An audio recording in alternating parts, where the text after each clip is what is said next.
Then the family rushed out of the house. When the tremor stopped, they saw the sea rising. In the chaos and confusion, two of his children caught hold of the hands of their mother's father and mother's brother and rushed in the opposite direction.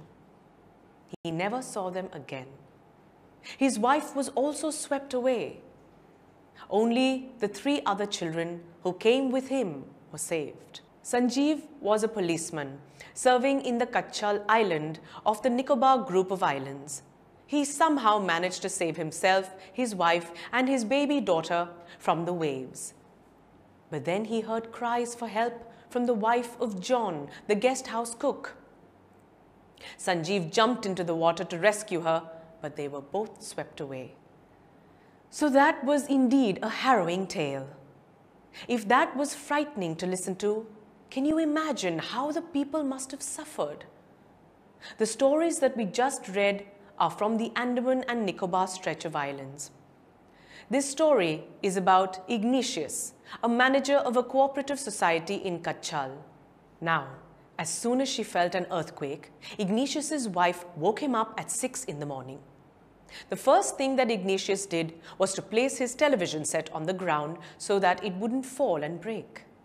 Then he moved out of the house with his family. Little did he know that it wasn't the end. Soon after the tremor stopped, Ignatius and his family saw huge waves in the sea. In the chaos and confusion, two of his children caught hold of the hands of their grandfather and uncle and rushed towards the direction they shouldn't have. And that was the last time that Ignatius got to see them. Almost immediately afterwards, his wife was also swept away. Only the remaining three of his children who came with him survived. Next, we have the story about a brave policeman by the name Sanjeev. At the time, he was posted in the Kachal island of the Nicobar group of islands. Somehow, he managed to save himself, his wife, and his baby daughter from the waves. Afterwards, he could hear his cook's wife calling for help. As soon as he heard her, he went to her rescue, but they were both swept away with the strong waves. Now, from all of this, I have realized something, and that is, we are able to understand the importance of life only when we are in the middle of a calamity. Today we are alive, but our life depends on so many factors.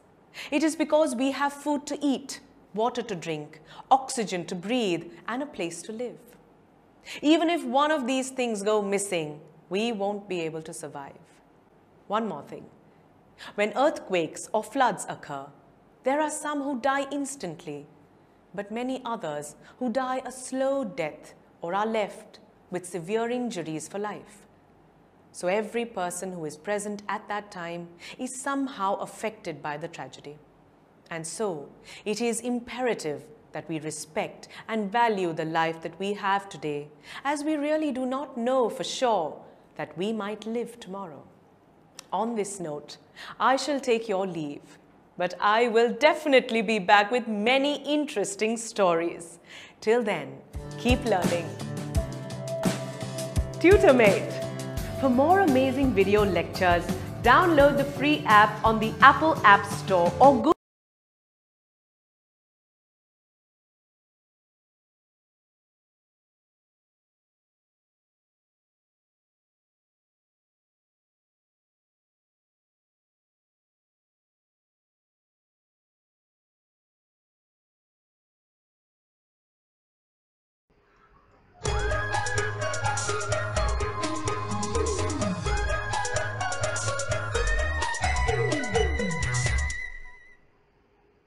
This story is based on a true story about a girl called Tilly Smith. She's from Britain. She studies geography at school. In December 2004, Tilly was 10. She was in Year 5 at school. Mr. Kearney was her geography teacher. What is a tsunami? It's a tidal wave. Earthquakes under the ocean cause tsunamis. 2 weeks later, Tilly and her family were on holiday in Thailand. They were on a beach. Look! There are lots of bubbles in the ocean. The boats are moving a lot. Look at the waves. They are very big. Suddenly, How strange! What's happening? Where's the ocean? Tilly was very frightened.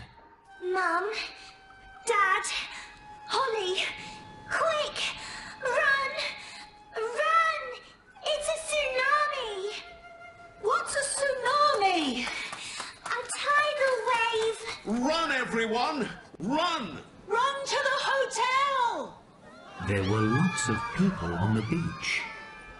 Minutes later, the tsunami tidal wave was at the beach.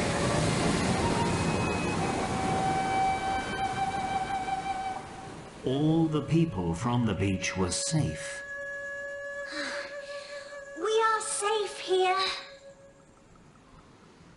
In September 2005, Tilly was in London at an award ceremony for bravery. Well done, Tilly. Thank you. Back at school, Well done, Tilly. You're so clever. Yes, Tilly. I'm really proud of you.